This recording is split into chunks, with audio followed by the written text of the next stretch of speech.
parts to fully soak in the solution.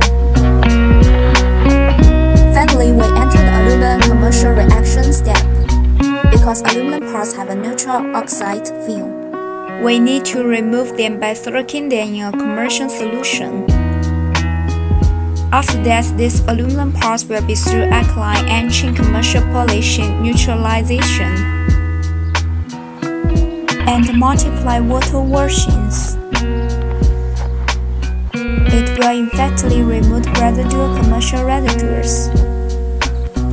Now we put the parts into oxidation sink and wood for peeled, and of course, the tan span depends on the material and size of the parts. After cleaning, it comes to the coloring stage. There are many color selections. This time we are going to do black oxidation. Putting the aluminum parts into the black dry sink. And we also pay attention to temp control.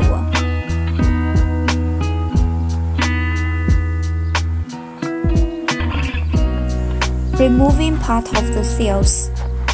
Cleaning the parts again. Sealing, drying, quality checking, and packaging. That's all about our aluminum part. Hope that you like it.